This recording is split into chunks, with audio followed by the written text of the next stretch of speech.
जय श्री राम। ओम नमः शिवाय। जय माता दी। हर हर महादेव। कालो काल महाकाल की जय। कोटि रुद्र संहिता में मुक्ति और भुक्ति के स्वरूप का विवेचन ध्यान से सुने। ऋषियों ने पूछा, सूत जी, आपने बारंबार मुक्ति का नाम लिया है, ये मुक्ति मिलने पर क्या होता है? जीवन में क्या होता है? मुक्ति में जीव की कैसी अवस्था होती है, ये हमें बताइए। सूत जी ने कहा, महर्षियों सुनो, मैं तुमसे संसार कलेश का निवारण तथा परमानंद का दान करने वाली मुक्ति का स्वरूप बताता हूँ। मुक्ति 4 प्रकार की कही गई है, ध्यान से सुने। सरूप्या, सलोक्या, सनाध्या तथा चौथी है सायुज्या। इस शिवरात्रि के व्रत से सब प्रकार की मुक्ति सुलभ हो जाती है। जो ज्ञान अविनाशी साक्षी ज्ञान में द्वैत रहित साक्षात शिव हैं, वे ही केवल मोक्ष तथा धर्म अर्थ काम रूप त्रिवैग भी दाता हैं। केवल नाम के जो 5वीं मुक्ति है, यह मनुष्य के लिए अत्यंत दुर्लभ है। मुनीश्वरों, मैं उसका लक्षण बताता हूँ, ध्यान से सुनो। जिनके समस्त जगत उत्पन्न होता है, जिनके द्वारा इसका पालन होता है तथा अंत तोगत्वा यह जिनमें लीन होता है, वे ही शिव है। जिससे ये संपूर्ण जगत व्याप्त होता है, वही शिव का रूप है मुनीश्वरों। वेदों में शिव के 2 रूप बताए गए हैं सकल और निष्कल। शिव तत्व सत्य ज्ञान अनंत एवं सच्चिदानंद नाम से प्रसिद्ध है। निर्गुण उपाधि रहित अविनाशी शुद्ध एवं निरंजन निर्मल है।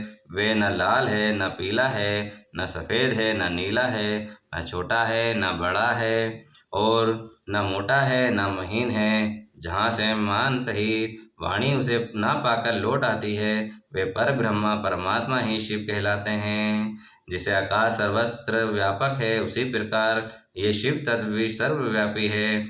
ये माया से परे संपूर्ण द्वंद्वों से रहित तथा मत्स्यता शून्य परमात्मा है। ये शिव का ज्ञान का उपदेश होने से निश्चय ही उसकी प्राप्ति होती है, अथवा जो सूक्ष्म बुद्धि द्वारा शिव का ही भजन ध्यान करने से सत्पुरुषों को शिव पद की प्राप्ति होती है। संसार में ज्ञान की प्राप्ति अत्यंत कठिन है, परंतु भगवान के भजन अत्यंत सुकर माना गया है। इसलिए संत शिरोमणि पुरुष मुक्ति के लिए भी शिव का भजन ही करते हैं। ज्ञान स्वरूप मोक्ष दाता परमात्मा शिव भक्त जन के अधीन है। भक्त से ही बहुत से पुरुष सिद्धि लाभ करके प्रसन्नता पूर्वक परम मोक्ष पा गए हैं। भगवान शंभु की भक्ति ज्ञान की जननी मानी गई है, जो सदा भोग मोक्ष को देने वाली है। वे साधु महापुरुषों के कृपा प्रसाद से सुलभ होती है। उत्तम प्रेम का अंकुर उसका लक्षण है। जो वे भक्ति सगुण और निर्गुण भेदों से 2 प्रकार की जननी चाहिए। फिर वेदी और स्वाभाविक ये दो भेद होते हैं। इनमें वेदी की अपेक्षा स्वाभाविक ही श्रेष्ठ मानी गई है। इसके सिवा नौष्टिकी अनैष्टिकी भेद से भक्ति 2 प्रकार की बताए गए हैं। नैष्टिकी भक्ति की 6 प्रकार की जननी चाहिए और अनिष्टिकी 1 ही प्रकार की। फिर विवाहिता और अविवाहिता से भेद और विधानों ने अनेक प्रकार के माने गए हैं। उनके बहुत से भेद होने के कारण वे यहाँ विस्तृत वर्णन नहीं किया जा रहा है। उन दोनों प्रकार की भक्तियों का श्रवण आदि भेद से 9 अंग जानने चाहिए। भगवान की कृपा के बिना इन भक्तियों का संपादन होना कठिन है, और उनकी कृपा से समग्रता पूर्वक इसका साधन होता है। जो भक्ति और ज्ञान को शंभु ने एक दूसरे से भिन्न बताया गया है, इसीलिए उनमें भेद नहीं करना चाहिए।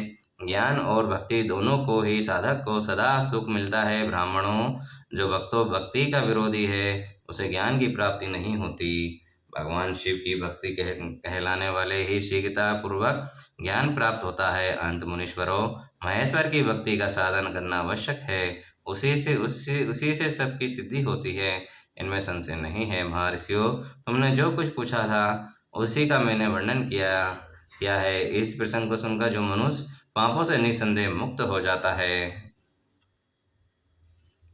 मुक्ति और भक्ति के स्वरूप का विवेचन, इसलिए मैंने इसको धीरे पढ़ा ताकि आप लोग को और अच्छे से समझ में आ जाए, है ना। लेकिन आप इसे सुने और अपने परिवार को सुनाएं, क्योंकि आने वाले समय में शायद अपन लोगों को बहुत संघर्ष करना पड़ सकता है ना। आप लोग समझदार हैं, सारी चीज़ें, है ना। अब आगे दूसरी कथा सुनाता हूँ। ये वाली कथा को अपन यहीं विश्राम देते हैं। जय श्री राम। ओम नमः शिवाय। जय माता दी।